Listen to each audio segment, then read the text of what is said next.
choose and walk among the groups of two. It's not our deal, it's just how we feel. It's a shame we're easily amused. The only cure for this forward motion is to make emotion fly away. The air is cold, but the water's not frozen. I see ripples rolling every day.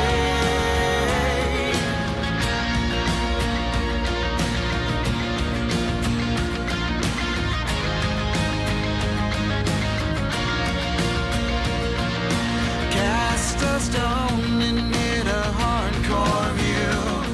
Catchphrase of the day is that it's true.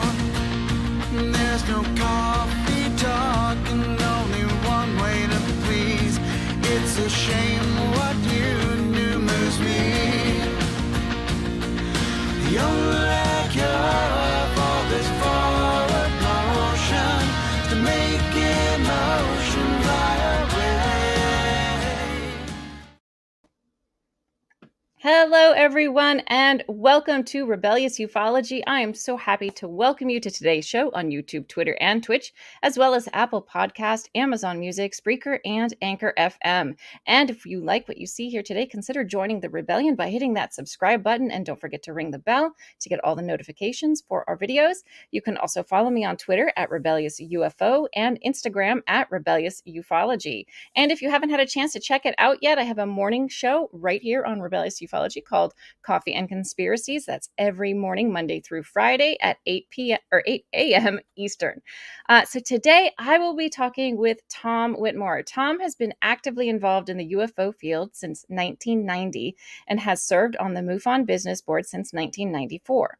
He is a retired financial analyst and assists the board with strategic planning, administrative, and long-term issues. Tom takes a particular interest in the relationship between UFOs and the national security state. He is currently undertaking a research project on the history of the MJ12 affair. So I cannot wait to get started and hear all about Tom's newest research. Just a reminder before we start, if you do ask a question in the chat, please type it in all caps so that I can see it easier. And if you know someone who might enjoy this conversation, please feel free to share the love, share the show so they too can join in with us. And we are a show run completely on donation, so if you'd like to buy me a tea, you could do so on Buy Me a Coffee, and the link is in the description down below. And thank you all for your generosity. All right, everyone, let's get Tom up here so we can have the conversation and get going. I'm very excited. Hey, Tom, welcome to Rebellious Ufology. Hello, Lynn. Thank you for having me. I'm really glad to be here. This is going to be a lot of fun. It is. I'm so excited. So you and I haven't talked for a little while. It's been a few months, I'd say, since the last time we talked. So I can't wait to hear kind of what your newest research is. So, but for those who don't know, let's give them a little bit of background and what you've kind of looked into as far as the MJ12 documents, kind of what got you interested in all of that, and give them a little background to go on.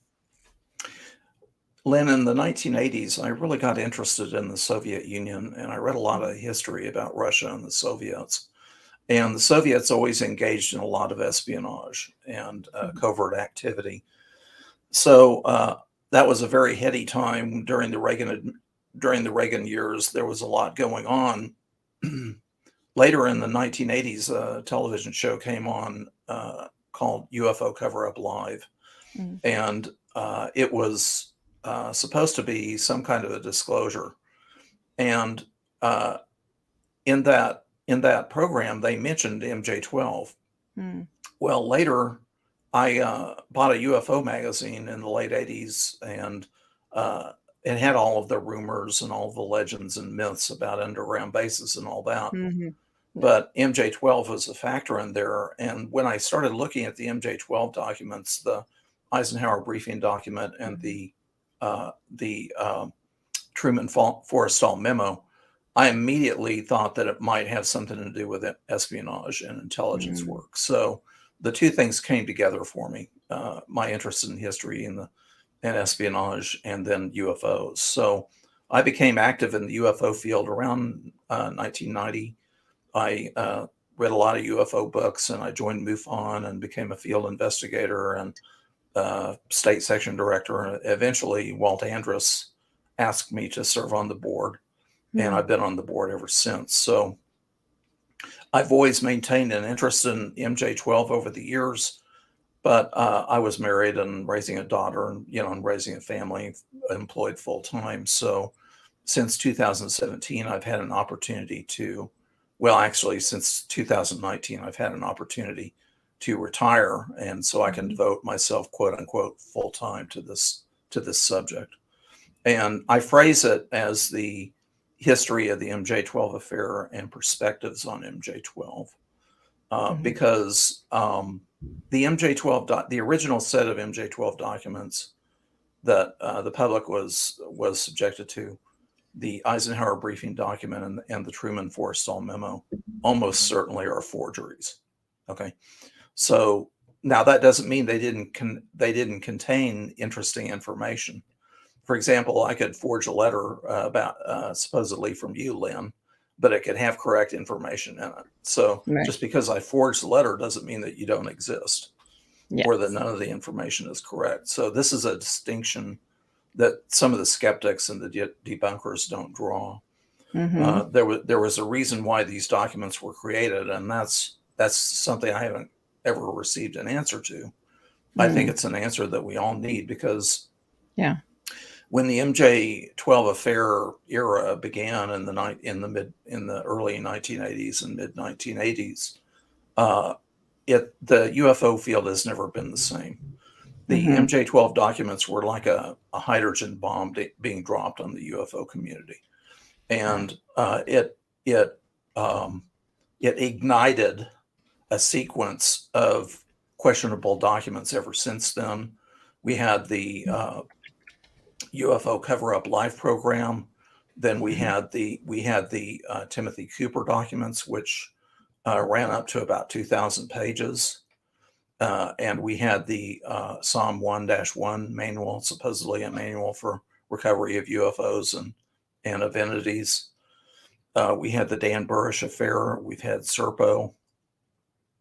I'm probably leaving something out, but we've even had a document came out in 2017 that I called the ultra top secret document. So this started a trend. Now the world now is different.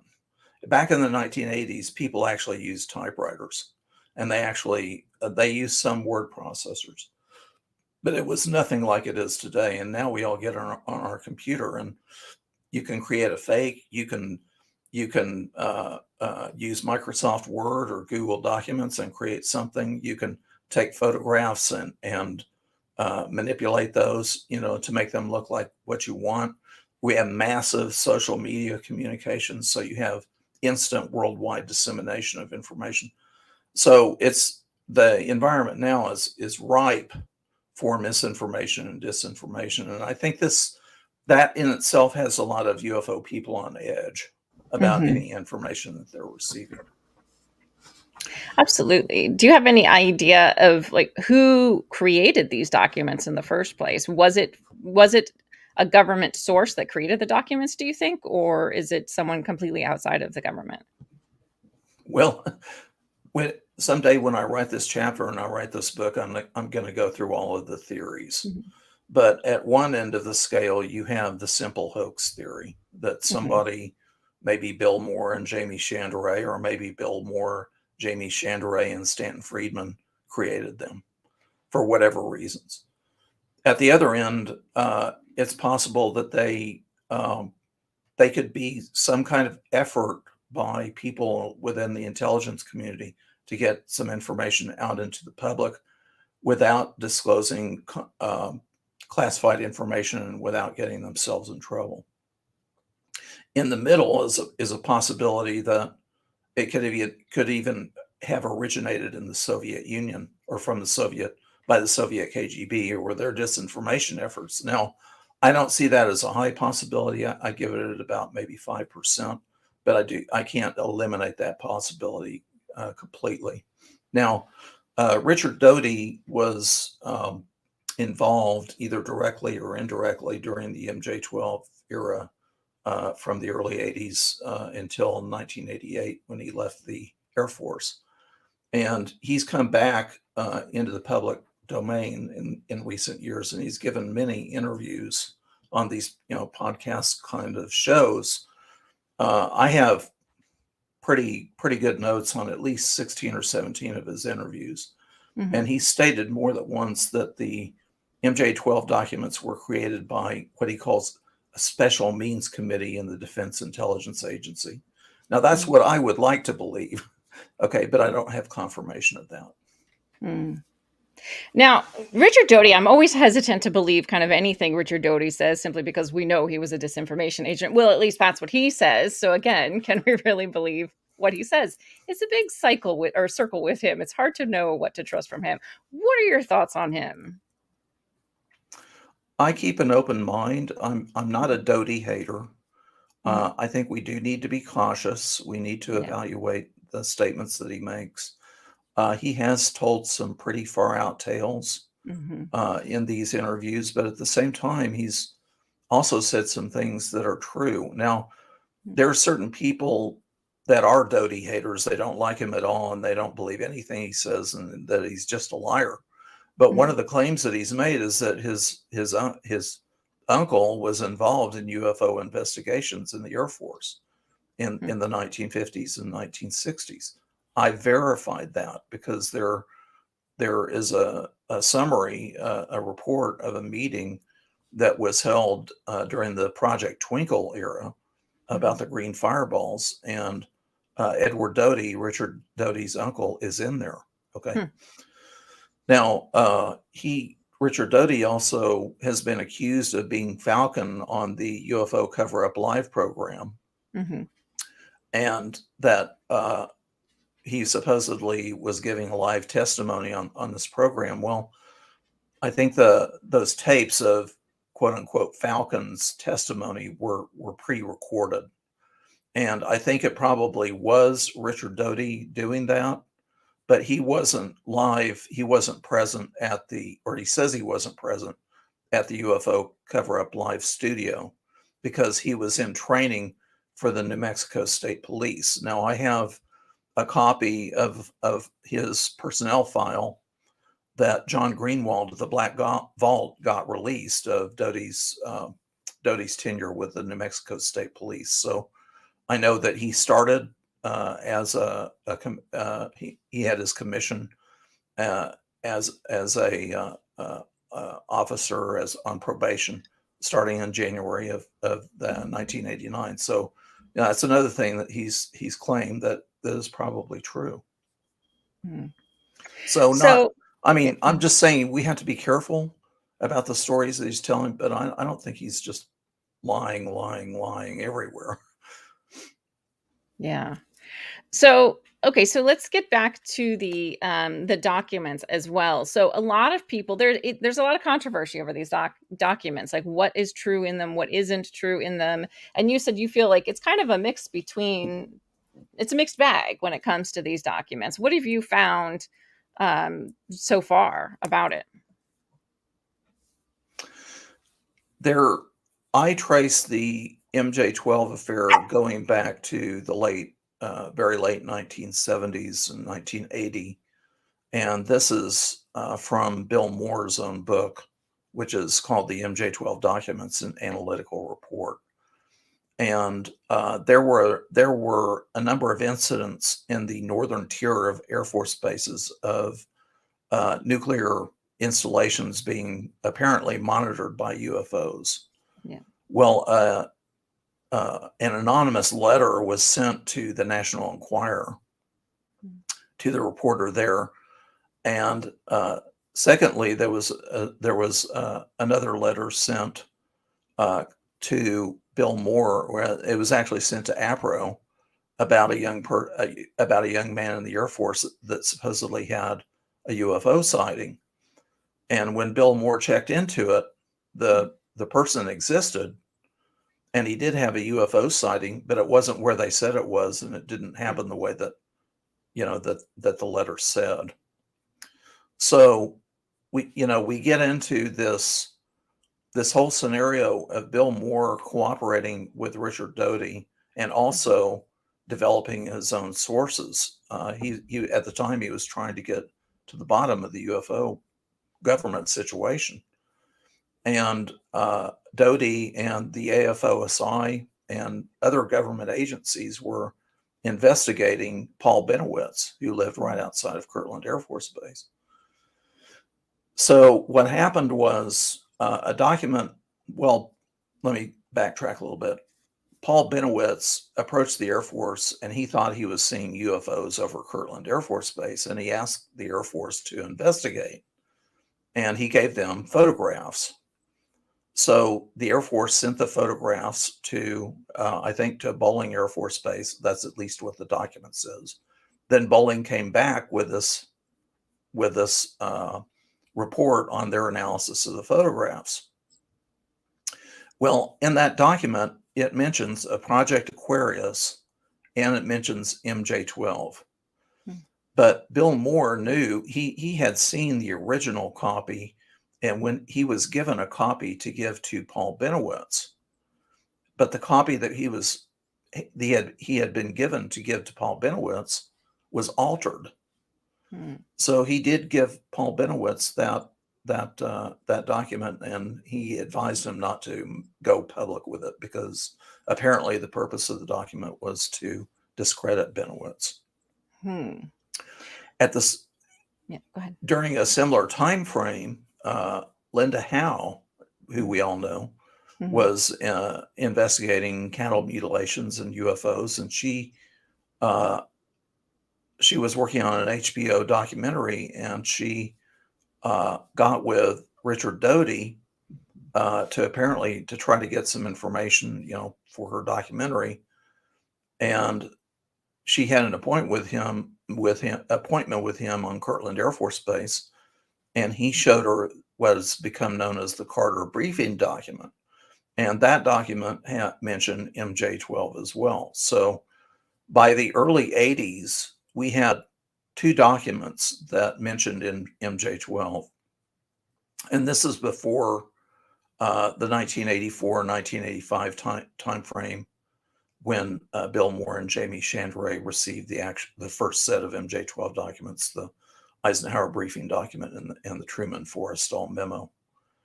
Now, when these documents were made public, it did make a big splash. There was an investigation, and actually there were some people were on Nightline. It was either Bill Moore or Stanton Friedman or whomever on ABC News Nightline, which was a big nighttime program back in those days. And there was an FBI investigation because the whole idea of MJ12 was new to everybody.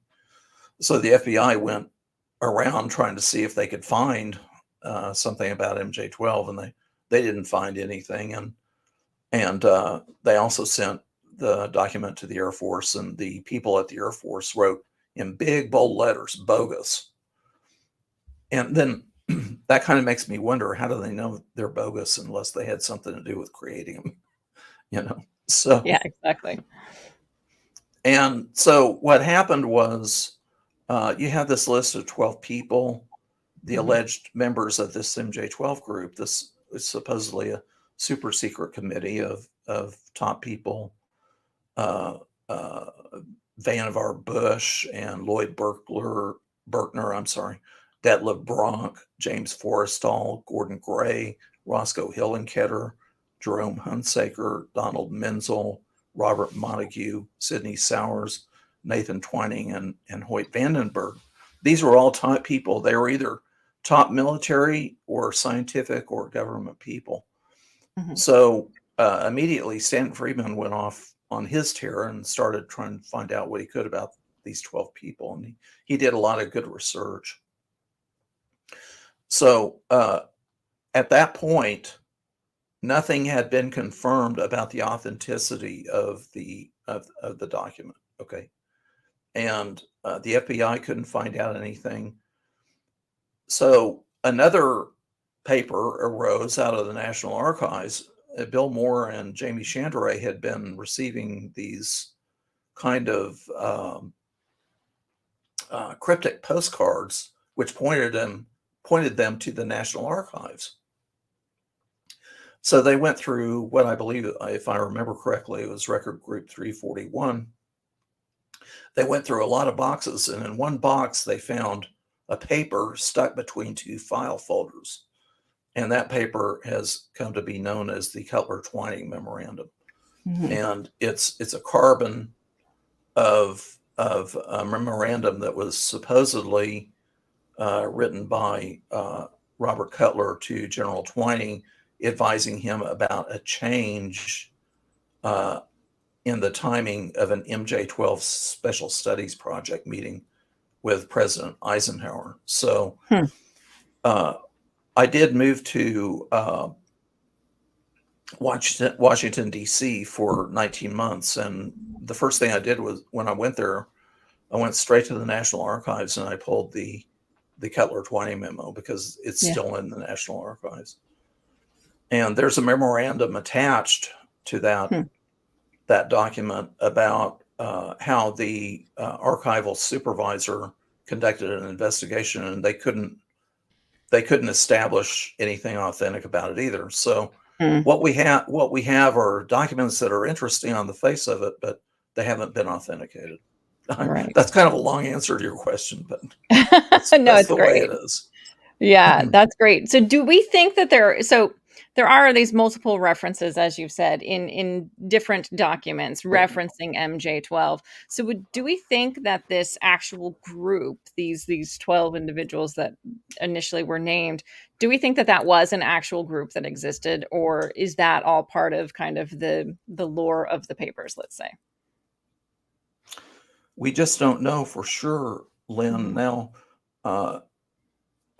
Colonel John Alexander has stated that the MJ12 group had something to do with continuity of government. Mm-hmm. And I noticed that in his book about UFOs. And I got to have a brief conversation with him at the Ozark UFO conference a few weeks ago about it. Mm-hmm. In fact, just a couple of days ago, I sent him an email and I said, look, I said, if I'm going to pursue this line of investigation about the MJ12 group being with continuity of government, I need more to go on. I said, can you refer me to someone that knows, that led you to believe that this is the case? And he said, well, that person is deceased.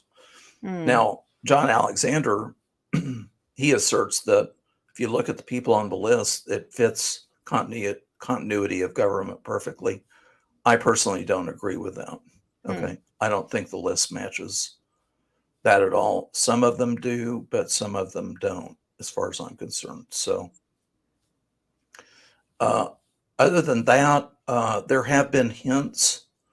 Occasionally, someone will come along and say that they saw a copy of the Eisenhower Briefing document, on some desk or in some safe somewhere. There have been other documents that have referred to MJ12 post the original set. That's like the Psalm 1-1 manual, which is another question document.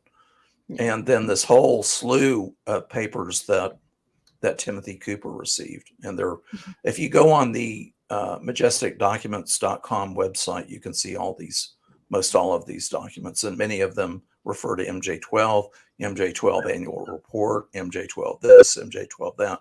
The problem is that, those documents have not been authenticated either. So for those that aren't familiar, so the Eisenhower briefing, can you just briefly describe what the briefing was about? Okay. Now this all goes back to the Roswell investigation that William Moore and Stanton Friedman conducted in the late 70s, and they interviewed a lot of people, and they, at least at the time, they came to the conclusion that Roswell was some kind of extraterrestrial event. So in the Eisenhower briefing document, it states that a flying saucer was recovered. UFO was recovered in Roswell, New Mexico, in July of 1947, and that bodies were recovered as well. And that this super secret group, this MJ12 group, was formed to study the material that they had, and it's become a object of folklore in the UFO community that MJ12 runs the whole UFO program. Right. And interestingly, there are things that are wrong with the document. For example, the date format is not like the date format in a regular government paper. It has a comma where it's not supposed to have one, and that's a date format that's used in Europe. It's not used in the United States government. Another thing is they were imprecise about the distance from Roswell, New Mexico, that the UFO was recovered. So those are two things right off the bat that kind of signaled to skeptics and investigators that there was something wrong with this document. Also, there were some other minor imperfections, and people assume that if you're going to brief the President of the United States formally, that you're going to mind your P's and Q's. You're going to dot your I's and cross your T's. You're not going to have any misspelled words. Yeah. You're not going to have any incorrect grammar, et cetera, et cetera.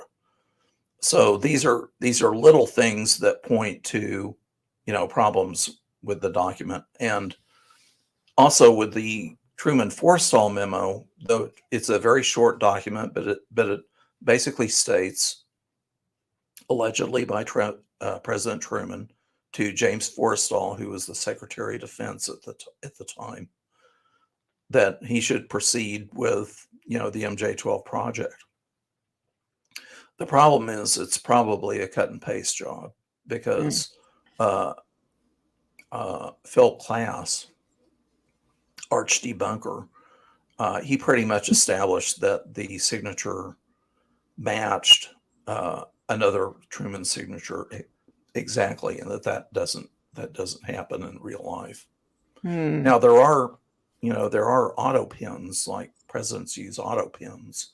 Yeah. But you wouldn't think that the president would use an auto pin on a very important secret document like that. Another problem with the Eisenhower Briefing document is that it has a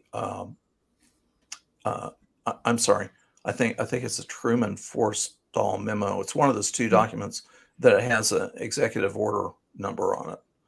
Well, the executive order number is actually the date of the document, so that's not how they number executive orders. So that was another thing that was wrong with it. All right. And so it definitely sounds like there's a lot of little things here and there that make it like, if it were one, I think maybe we could overlook it, but it sounds like there's quite a few going on that makes it difficult to dismiss them. Right. And the knowledgeable people in the UFO field that know a little bit of something about government, for example, Jan Aldrich, he criticized the Psalm 1-1 manual just roundly. I mean, he has a long list of reasons why he believes that it's not genuine. And other people have, done the same thing with other MJ12 related documents. So what we have a situation where we have a bunch of papers that apparently are not genuine.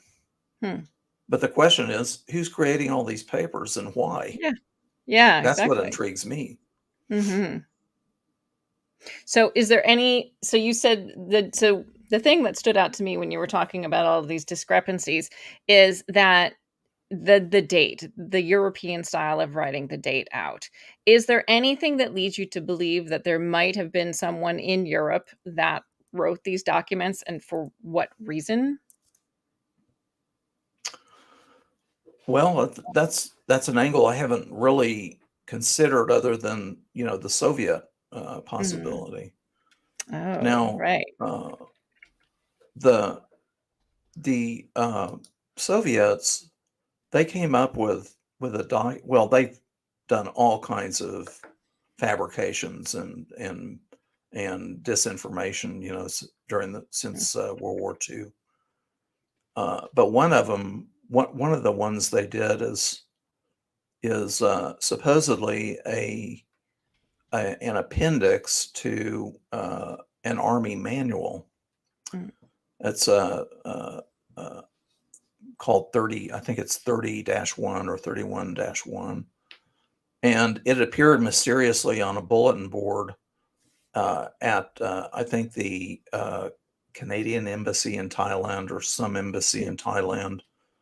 And the State Department and the CIA got a hold of it, and they felt that it was a very good forgery. But they had to go to the Congress and explain that it was fake, because it created quite a bit of, it created some problems, because it left, if you read this appendix, it implies that the Army in these third world countries will create situations where the government of the third world country has to clamp down on these insurgents, on these terrorists. So, and it was worded in such a way that it didn't sound very ethical at all.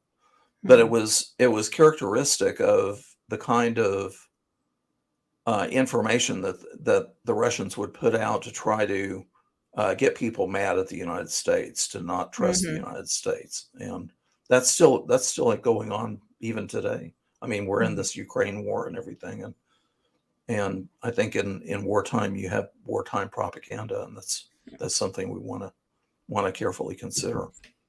Mm-hmm. Absolutely. So, what have you found most recently looking into these? We were talking kind of briefly right before we started about what has your most recent research been involved with in the MJ12 documents, and also you kind of hinted a little bit that there are some conspiracies that are associated with the MJ12 documents, and we can dive into that a little bit if you want. Well, the conspiracy in the MJ12 documents is MJ12 itself. Yeah. But I decided to do a study of forgeries throughout history, and I went all the way back to ancient times. There were during the early Christian era, there were a lot of fake gospels created. Yeah. In fact, biblical scholars, and I'm not saying this to offend Christians, but I think there's been a consensus in the biblical scholarship community that some of the letters of Paul were not written by St. Paul. Yeah. And there was a lot of this going on. In fact, forgeries in ancient times were rampant, not just with Christian gospels and such, but other kinds of things as well. So I decided to take an historical perspective on forgeries and fabrications, and try to see the MJ12 documents in the context of this historical context.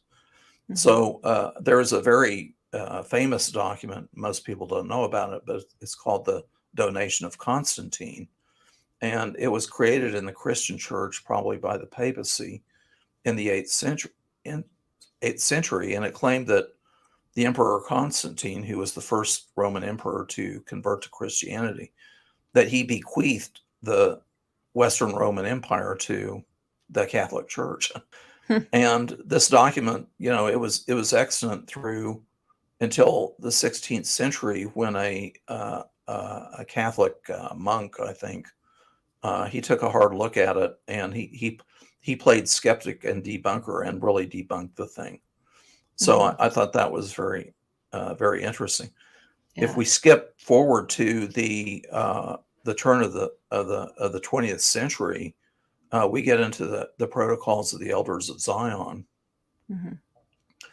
But before I talk more about that, I mean, there have been a large number of forgeries of American historical documents, and our famous Americans like George Washington and Abraham Lincoln and other Benjamin Franklin and other presidents have been, the subject of all kinds of forged letters and memos and things.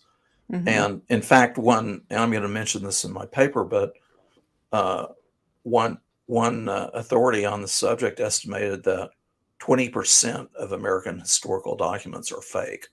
Wow. It's just a huge. I mean, these are documents that are out in the market, that are being traded, that collectors buy and dealers sell, and all this kind of thing. So, Wow. you if you're going to buy an historical document, you want to either one, just be satisfied that you have something you like, or be very careful, that you're Yeah. buying the real thing. But around 1900, we had the Protocols of the Elders of Zion. And in my opinion, it's probably the most successful political forgery in modern history. And it was created by the Tsarist Okhrana, and around the turn of the century, it came out, and it basically accused Jews of forming a conspiracy to run the world. And the interesting thing is, if you actually read through the Protocols paper, I've got a list of things that are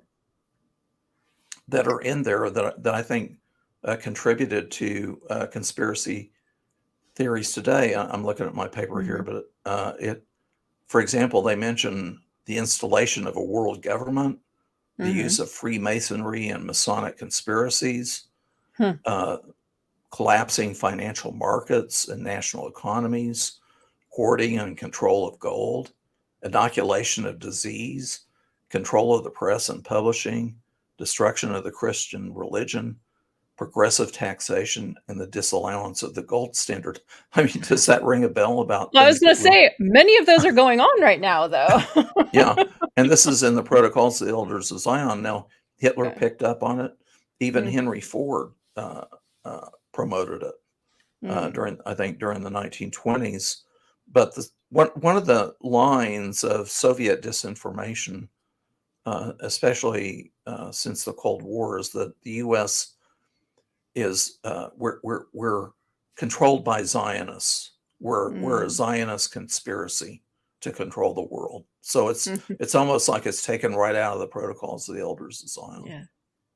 Interesting. Now, who were these supposed elders of Zion? I've heard of this, but I don't know who they were supposed to be. Were they just like a religious group? I mean, I assume that because of the use of Zion, but I could be completely wrong. Well, it's fictional, of course, but it was supposedly a group of, I guess, of Jews that formed a conspiracy.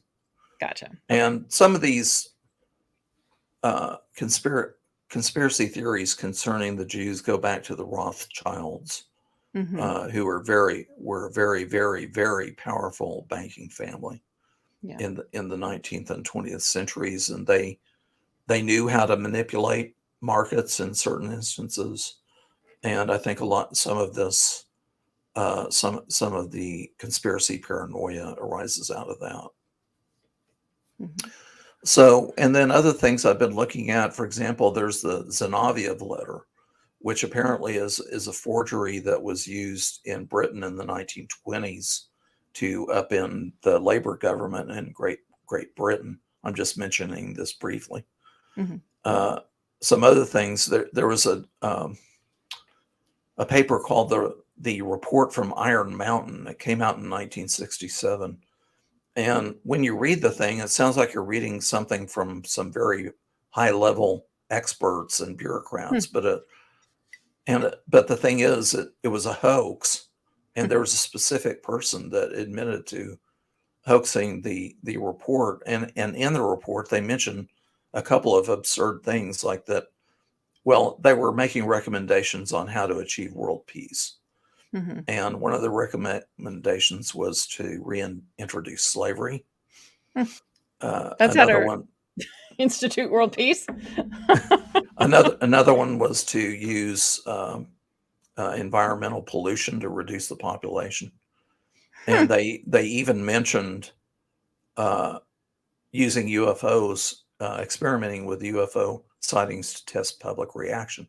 And Jacques Vallée even referred to that in one of his books. So that was really an interesting thing. Yeah. Now, I could go on too long about all these, but I've got several documents that were or even books that were written, like the Hitler Diaries, 50 volumes of fake diaries. You have the diary of or the autobiography of Howard Hughes. That was all fake. Wow. There was one person who's really considered the most expert forger of all, and that's a person by the name of Mark Hoffman. And he came from a Mormon background, but became an unbeliever, and he started creating Mormon-related documents that did not reflect well on the Mormon Church, and the Mormon authorities ended up buying them to keep them off the market, to keep them out of the public eye. And he created a document called the Oath of a Freeman, which was supposed to have been the earliest printed document in North America. Around I think around the 1620 time frame. Well, he created this thing, and he did it so well that the Library of Congress conducted an extensive examination, would not say that it was fake, and a number of so-called experts believed it to be authentic. Wow. And he did such a good job that it wasn't until a scientist that used a specialized microscopy technique that was able to establish the rate at which the ink faded into the paper. And it was on that basis that he was able to establish that that was a fabrication. Well, this Mark Hoffman person apparently wasn't running his financial life very well, and he got into money trouble, and he ended up killing 2 people. Oh my gosh! In Salt Lake City, and he received a life sentence, and he's still in jail in Utah to this day. But he was actually, a lot of the experts will tell you that he's probably the most skilled forger of all. That's pretty impressive, actually, to have to go to that level. Not the killing people part, but to have to go to that level to disprove this document. That's pretty impressive. Wow. Well, he almost got away with it. Got away with it. It's incredible. So, but in addition to that, I went back and I made a list of forgeries or alterations that have occurred in the UFO field. And these go back to the 1950s. For example, George Adamski was going around making a bunch of claims, and the FBI got tired of it, and they gave him a good talking to. And he had I think a letter or a statement from the FBI, which he altered. Okay, and was using that. So, altering it to trying to make himself look good. And then one of the most interesting things I turned up is there's a book by Nick Redfern about the Marilyn Monroe document. Yeah. This is something I didn't mention, but there's a paper that implies that Marilyn Monroe was going to have a press conference and she's going to spill the beans about aliens and all that. But in Nick Redfern's book, he mentioned something that is actually it was on a UFO bulletin board, I think above Top Secret or one of those. And there was a lady that worked in the CIA, and she apparently, she became a science fiction author, a well-known science fiction author. And, but this person wrote in the above Top Secret bulletin board that this lady, she created a document about Serpo. In other words, I don't know if it was the actual Serpo story or if it was just titled Serpo. Yeah. But it was apparently sent to the Soviets to try to freak them out. Oh, really? About what we knew, about extraterrestrial life. That's one that's really interesting. James whole story Carrion. is I'm sorry. fascinating. That whole Yeah. story is fascinating. The Serpo one. It's just a Yeah. fascinating story to me. I love that one. Yeah. Well, if you like conspiracies, that's a good one. It is. Um, so I'm just trying to kind of go through this list, but Mhm. there James Carrion, who was formerly the MUFON executive director, he Mhm. turned up a paper that had been altered, in the UFO field. Actually, a government document that had been altered. It had a line added to it that implied that the findings of a UFO investigation by the government implied that they were extraterrestrial in origin. So another interesting thing is this whole subject of COM-12. There's a document known as the Blue Fire paper, and it has a list of a whole lot of codes and departments and units. The memorandum is apparently an instruction to all of these military and government authorities that they're concerned about security on Area 51 Mhm. because people, after the late 80s and early 90s, people started getting interested in Area 51 and they were going around there. More and more people were going around there. So this Blue Fire memorandum was passed around by this person who had been pushing this COM-12 idea, and COM-12 at the time was claimed to be a group that was opposing MJ-12, and that Hmm. they were trying to restore constitutional government. That's another one. Other things that I've turned up is the South African crash, which is probably, well, at least the document is a forgery. Mhm. And there was a story about a UFO that allegedly had been recovered in the Kalahari Desert north of Mhm. South Africa, and the South African Air Force was involved in it. Cynthia Hind of Africa wrote it up, and there had been a lot of controversy about that. Mhm. Eventually, the author of it admitted that he fabricated the paper. So these are, and then as well, you have like the UMO hoax, Mhm. UMMO. This went on for years from the 60s into the 90s, really hundreds of pages about this UMO extraterrestrial source. And they were bequeathing people in Europe with all of this scientific information about their planet and their scientific knowledge. And eventually somebody admitted to fabricating that. So there I there heard of are a that one. whole lot. There are a whole lot. Well, I've probably got 10 instances of forgeries in the UFO field. That doesn't even include the Straith letter. I don't even know if we have enough time to get into that, but Oh my the gosh. Straith letter is another famous case. Yeah. So all of this, people might read that. I have to arrange all this in such a way that Mhm. holds the reader's attention, but because you might be tempted to think, well, what does this have to do with MJ12? Well, in the middle of all this Mhm. are the MJ12 documents that came out. Yeah. And I mentioned all the different ones that have come into the public domain. So my point is that forgeries and fabrications are if not common, they're pretty prevalent. And I think we need to be careful in that respect. Absolutely. That's amazing. So Angels Our Life has a question for you. And I think this is when you were talking about like the guy that was in Salt Lake. I can't remember his name off the top of my head. Mark But she said Hoffman.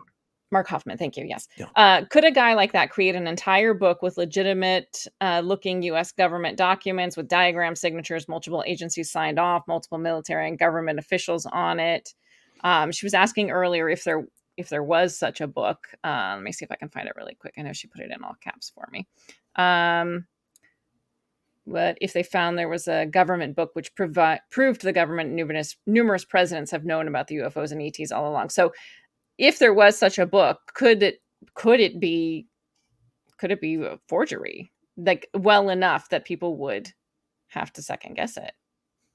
Oh, Seems sure. like a lot of work though. But I think what she's asking, if I read that correctly, Mhm. is there's a legend that there is this document called the Red Book. Mhm. And the Red Book is really a summary of everything that they've known about UFOs and extraterrestrials since the 40s and what they've learned. And that Red Book is if it exists, it's in a vault somewhere, and maybe at the Defense Intelligence Agency in Washington, D.C., or Mhm. maybe elsewhere. Now, if Roswell is real and if other saucers have been recovered, if aliens have been recovered, even if we have a relationship with aliens, then that's all documented, and all the documents are in a vault somewhere or in Mm. vaults. Okay, they're in a secure area, and Yep. they're in a file cabinet that's probably Mhm. within a safe, and only certain people have access to that. So now, Yeah. could it be forged? Yes. Mhm. And one of the interesting things I learned was I thought for some time, Lynn, that one argument I've used against Bill Moore forging the MJ12 documents is that Bill Moore ended up writing this whole book, the MJ12 Documents, an analytical report. It's a Mhm. 100-page book, and most hoaxers don't go to that trouble. Okay, I mean Unless you really wanted to make it look good. yeah, but I've got uh, these two other instances. You have the Howard Hughes autobiography, Mhm. complete fabrication. Mhm. Okay, and then you have the Hitler diaries, 50 volumes of diaries that this guy created. So Crazy. some hoaxers do go to really those considerable lengths. Now, Mm. even someone like me, just an ordinary citizen, you do a little bit of homework and you do the right study, you can learn how to create documents that look like government documents. Okay. Mhm. And this is the problem with the whole set of MJ12 related documents that we have on file, is that most of them are copies. They're either photographs of documents or they're photocopies. You Right. can't authenticate a document based on a copy like that. You have to have the Right. original paper, the original ink, and all of that. Mm. So, That's but true. yes, could a large volume of information be forged? You bet. Wow. Wow. So, what is the information in you said that there are some kind of kernels of truth in these MJ12 documents that you have found. What are some of those? Um, I know you've kind of talked about it a little bit, but what are the things that you found that you've been able to prove that are true in these documents? One of the things about the people on the list of the Eisenhower Briefing document, Mhm. of course, you have uh, General Vandenberg. He was the chief of staff of the Air Force, and you have General Twining, who was he was basically the number two. And I actually went through General Twining's personal papers at the Library of Congress when I was living in D.C. Those guys are, they're that's a no-brainer for them being on Mhm. the MJ12 list. These other guys, Vannevar Bush, he Mhm. ran the Office of Research and Development during World War II. He would have been a logical person to be on the list. Yeah. These other people, Lloyd Bertner, and these other ones, the interesting thing when I looked at their biographies was that they got in on the ground floor when science was really taking off in the Hmm. 20th century. They got their careers started in the 1920s. So by the 1940s, early 1950s, they were at the top of their game. Yeah. So I think that by looking at the biographies of the people, that it does make sense. Now, I got a jolt when I went through General Twining's file uh, at the Library of Congress, because uh, General Twining met with President Eisenhower on the same day that the Eisenhower Briefing document is dated. Hmm. He met with President Eisenhower at the Pentagon. Okay, Hmm. I got a jolt from that. Yeah. Even though Stanton Friedman had noticed that, and he had mentioned it in his book, Top Secret Magic. Mm. But isn't that a little bit of a coincidence? You know, but Unless then, it, yeah, I'm sorry. I was going to say, unless it was written by someone who knew. Right. And, you know, skeptics and Mhm. debunkers will claim, well, you know, you can hire people to go into the National Archives and pull out stuff and, you know, come Yeah. up with all this. It can be done. But Richard Doty has claimed that he's implied that the MJ12 documents were created by this so-called Special Means Committee in the Defense Intelligence Agency, and they were created for a specific purpose. So if that's true, I sure would like to know what that purpose is. So he hasn't told the purpose. He just said they were created for a special purpose. Yeah. Well, that's just not cool, Richard Doty. And to drop a bomb like that and not tell us anything more. This is why Actually, he's left a trail of breadcrumbs of information over all of these interviews, and it seems like every one he has. He says that he has friends, you know, retired intelligence people. They get together and talk, and they keep in touch. And I think what they do is they get together and talk, and they decide what's the next crumb that Doty's going to drop in the next interview. Because I notice he reveals a little bit more and more every time. Wow. Well, do you think, well, you said you have proven that some of the things he said is true. Do you believe the breadcrumbs? Some of the stories are really way out. They Mm-hmm. are really tall tales, like, you know, an alien that escaped from Area 51 and a hunter shot him, and Yeah. he emitted such foul fumes that they had to bury him and all these kind of things. But then there are other little things that he talks about.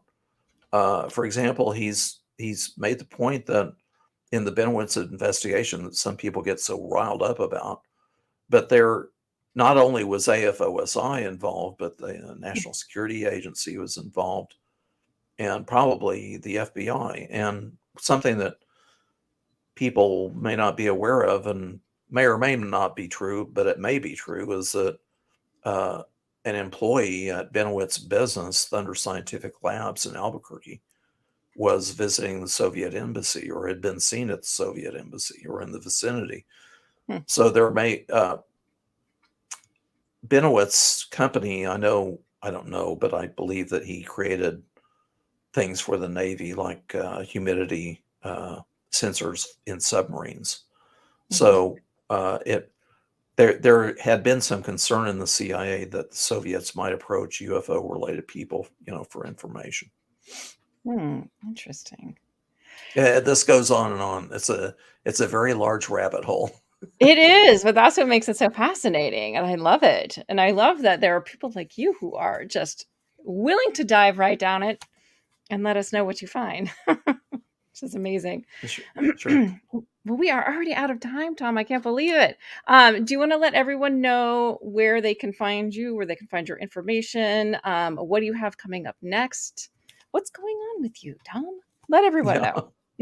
Well, I'm working on I'm creating the draft of my newest research paper, which is going to be MJ12 as a forgery in historical context. I have a blog. It's called tomwhitmoreblog.wordpress.com. I've posted so far 4 research papers in there that you can find. I also publish a weekly update of my research progress, so you can see exactly what I'm working on week to week as I develop these research papers. I'm on Facebook as Tom Whitmore, and I'm on Twitter as @TomTulsa. That's @TomTulsa. So please do look at my blog, tomwhitmoreblog.wordpress.com.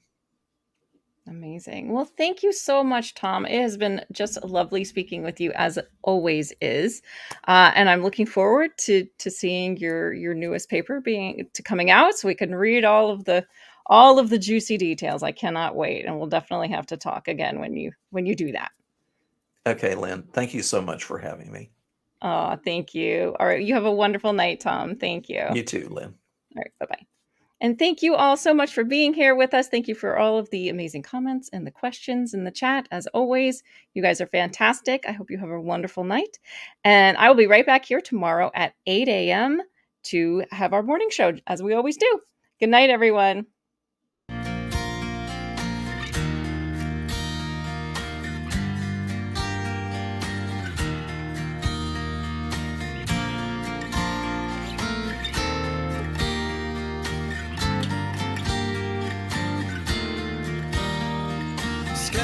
Scattering leaves, the days go, dragging us along like ragdolls. Make these moments move faster. It's our latest disaster. There's no place I'd rather be anyway. This will do for a while.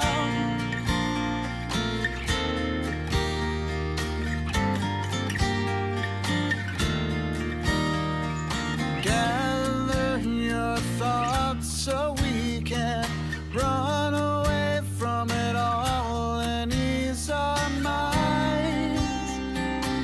We'll try to make it all matter, pave the way for the shattering of youth. Promise our real lives not far behind. Leave nothing to chance and we will not find.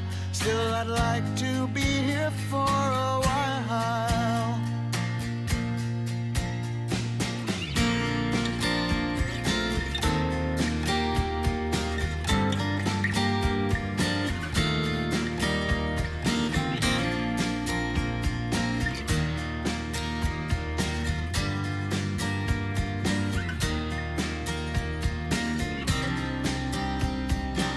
Try to make it all matter, pave the way for the shattering of youth. Promise our real lives not far behind. Leave nothing to chance and we will not find. Still I'd like to be here for a while. Still I'd like to be here for a while. Scattering leaves, the days go, dragging us along.